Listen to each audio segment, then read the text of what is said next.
नमस्कार, मी अश्विनी डिके। आज अश्विनी स्वादिष्ट किचनमध्ये मसूर डाळीचे चविष्ट कुरकुरीत पकोडे कसे बनवायचे ते आपण बघणार आहोत। पावसाळा स्पेशल रेसिपी म्हणता येईल याला, पण पकोडे काय केव्हाही सगळेजण खायला तयारच असतात। खूप वेगवेगळ्या प्रकारचे पकोडे आपण तयार करतो। आज आपण मसूर डाळीचे करणार आहोत। साहित्य बघून घ्या, लगेच कृती करूया। आज आपण मसूर डाळीचे पकोडे करतोय, त्यासाठी मी इथे ह्या वाटीने 1 वाटी मसूर डाळ घेतली होती, वजनी 125 ग्रॅम, अर्धा पावशेर। 1 तासभर डाळ भिजत ठेवली होती। डाळ बाजारात आणल्यावर स्वच्छ 2-3 पाण्याने धुवायची आणि नंतर पाण्यामध्ये भिजत ठेवायची। 1 तास डाळ भिजत ठेवली होती, नंतर चाळणीत उपसून पाणी काढून टाकलेलं आहे। आता त्यामध्ये घालण्यासाठी इथे आपण पालक घेतलेला आहे। पालक बघू शकता तुम्ही कसा बारीक पातळ लांब लांब चिरलेला आहे। साधारण 15 ते 20 पालकाची पानं होती। 1 मोठा कांदा, तोही पातळ कापून घेतलाय लांब स्लाइसमध्ये। तुम्हाला पाहिजे तर तुम्ही बारीक सुद्धा कट करू शकता। कोथिंबीर बारीक चिरून घेतलेली आहे। 2 टेबलस्पून भरून तांदूळ पिठी आहे। अर्धा टीस्पून हळद, 1 टीस्पून लाल तिखट, अर्धा टीस्पून बेकिंग पावडर घेतली आहे। इथे मी सोडा घालत नाही आहे। काय होतं, सोड्याचा काहीतरी एक वेगळा वास काही वेळेस पदार्थांना येतो, बेकिंग पावडर घातल्याने तसा वास येत नाही। चवीनुसार आपल्याला मीठ घालायचं आहे। 1 टीस्पून एवढे धने अर्धवट कुटून घेतलेले आहेत बघा। अर्धा टीस्पून जिरे पूड आहे। 3 हिरव्या मिरच्या बारीक क्रश करून घेतलेल्या आहेत आणि 1 टीस्पून छोटा आलं लसूण पेस्ट आहे।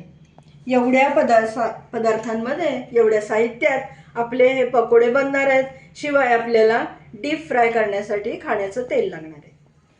आज आपण मसूर डाळीचे पकोडे करतोय। भिजवून निथळून घेतलेली डाळ आहे मसूर डाळ, ती मिक्सरमध्ये आपण आता बारीक करून घेणार आहोत। अगदी गुळगुळीत पेस्ट करायची नाहीये।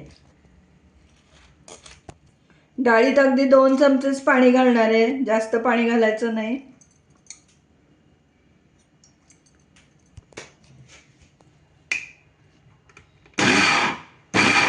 बघू शकता आपण अगदी गुळगुळीत पेस्ट केलेलं नाहीये, थोडंसं ओबडधोबडच वाटलेलं आहे। आणि तसं केलं की ते वडे पकोडे छान कुरकुरीत होतात। डाळ वाटून घेतली, त्याच्यात आता आपण सगळं एक एक करून साहित्य घालूया। चिरलेला पालक, कांदा तोही असा मोकळा मोकळा करून घालूया, लांब लांब स्लाइस।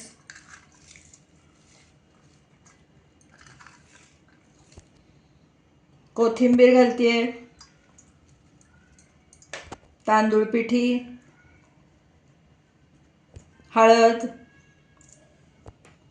लाल तिखट, प्रमाण आपल्या आवडीनुसार कमी जास्त ठेवायचं। हिरवी मिरची बारीक चिरून घेतलेली आहे, कमी तिखटवाली मिरची आहे ही। धन्याची भरड, जिरेपूड, चवीनुसार मीठ घालायचं आहे। आलं लसूण पेस्ट,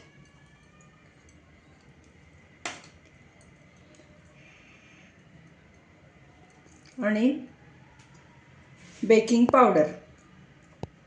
यात आपण सोडा घालत नाही आहोत, बेकिंग पावडर घालतोय। आता हाताने सगळं छान मिक्स करून घेऊया।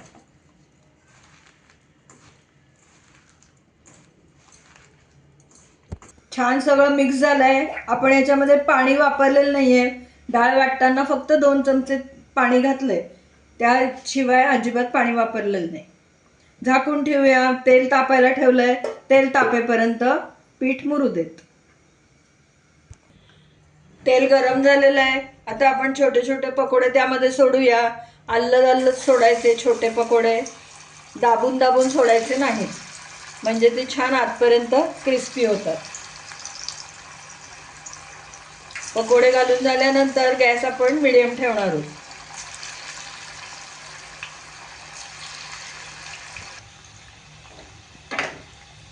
पकोडे सोडल्या सोडल्या आपण त्याला झारा लावलेला नाहीये, थोडंसं ते सेट होऊ द्यायचं। मस्त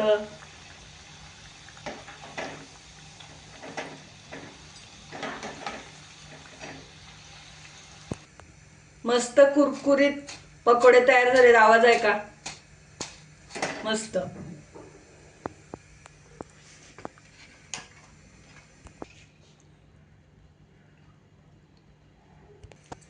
याच पद्धतीने पुढचेही पकोडे तळून घेऊया. काय घमघमाट सुटलाय घरामध्ये, मस्त वास सुटलाय.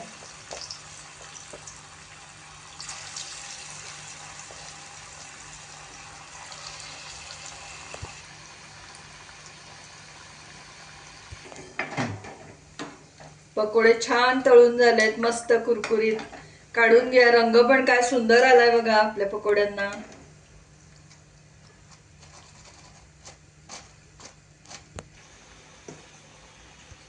आपले मसूर डाळीचे कुरकुरीत पकोडे करून तयार झालेत.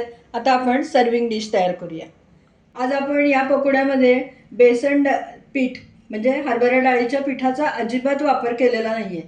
मसूर डाळ पचायलाही हलकी असते आणि शिवाय मसूर डाळीमुळे रक्तातील साखर आणि कोलेस्टेरॉल नियंत्रित ठेवायला मदत होते.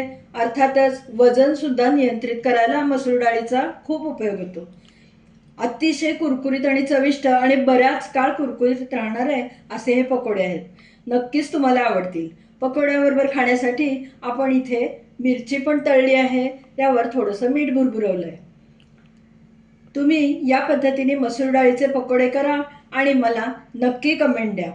अतिशय कुरकुरीत आहेत हे मी तुम्हाला सांगायलाच नको. तुम्हाला हे नुसतं बघून सुद्धा कळत असेल की किती कुरकुरीत झालेला आहे पकोडा.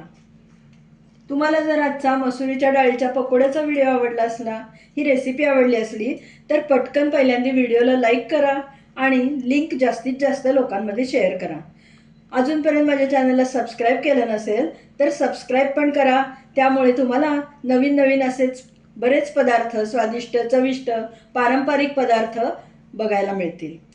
सबस्क्राईब करताना शेजारचं बेल आयकॉनही दाबायला विसरू नका, म्हणजे वेळोवेळी पाठवलेली नोटिफिकेशन्स तुमच्यापर्यंत अगदी लगेच पोहोचतील.